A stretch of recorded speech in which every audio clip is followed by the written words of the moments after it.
네, 여러분 안녕하세요. 다이어트상의과 대표원장 이종훈입니다. 지금 날씨가 참 춥습니다. 이런 추운 한가운데 그래도 저희는 병원을 따뜻하게 하고 이제 여러분들한테 좋은 정보 전해드리려고 이렇게 영상을 촬영을 합니다. 자, 오늘 주제 뭐죠?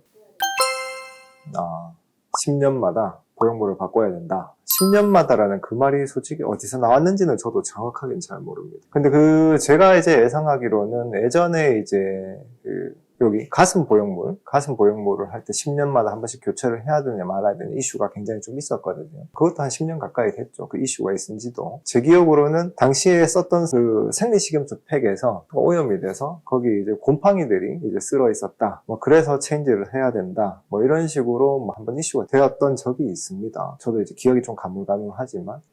그래서 실리콘이라는 그 동일한 재료상의 특성 때문에 10년에 한 번씩 체인지를 해야 되느냐 말아야 되느냐 이런 말들이 많은데, 근데 이제 제 경험상으로 일단 말씀을 드리면 옛날에 수술하신 분하고 요즘 수술하신 분하고 조금 다를 수 있습니다. 예전에 아주 오래전에 보통 코 성형은 이제 코끝의 높이보다는 콧대만 높이는 쪽으로 수술을 많이 했거든요. 왜냐하면 일단 기술 자체가 코끝을 높이는데 기술이 좀 부족하기도 하고 여기만 높아져도 그때 당시에 미적 기준으로는 이제 굉장히 사람들 만족하고 했었기 때문에. 근데 그 당시에 쓰이던 실리콘들에서 시간이 지나면 지날수록 실리콘을 주변을 둘러싸고 있는 그 피막들, 실리콘이 우리 몸에 들어가면 막으로 감싸져서 우리 몸하고 이제 분리되어 있게 되는데, 그 피막들에서 석회화, 그러니까 이제 칼슘 성분이 침착되듯이 해서 석회화가 일어나서 울퉁불퉁하게 얇은 돌처럼 피막이 바뀌어버리는 경우들이 좀 있었습니다. 그래서 그런 경우에는 어떻게 되느냐, 여기 피부, 이 부분이 이제 굉장히 이제 울퉁투들하게 좀 만져지고 실제로 그게 표시가 나게 돼요. 왜냐면 피막이 전체가 석회화가 되는 게 아니고 군데군데 석회화 되니까 군데군데 돌이 있으면 자갈밭처럼 울퉁불퉁하잖아요. 그죠? 그래서 그런 현상 때문에 실리콘을 또 체인지를 해야 된다. 이게 조금씩 있었어요. 근데 이제 모든 공산품에서 마찬가지듯이 실리콘 자체도 공산품이니까 그 기술이 계속 발달을 했잖아요. 그죠? 그러면서 그런 현상은 좀 많이 줄어들었습니다. 그래서 만약 10년 동안 있었는데 아무 문제가 없다. 그러면 체인지할 필요는 없습니다. 원칙적으로는. 그런데 이제 원칙적으로는 체인지할 필요는 없는데 아무래도 미적 기준에 이제 어떤 부합되지 않는다거나 이런 이제 주관적인 기준 말고 객관적으로 이걸 꼭 체인지를 해야 될 경우도 있습니다. 그게 뭐냐면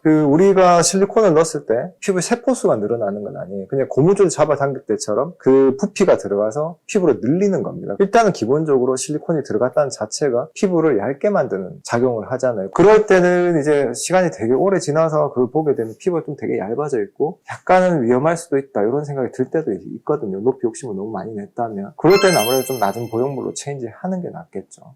물론 이제 고어텍스라는 물체도 있죠. 고어텍스라는 물체는 또 실리콘이랑 또 습성이 좀 달라서 피막을 만들지 않고 피부를 좀 이렇게 찰싹 흡착하듯이 피부를 또 얇게 만들기도 하거든요. 그런 경우에도 고어텍스의 체인지는 필요할 수도 있고 하지만 결국은 결론은 똑같습니다. 10년이 지나도 아무 문제가 없으면 체인지 하지 않아도 됩니다.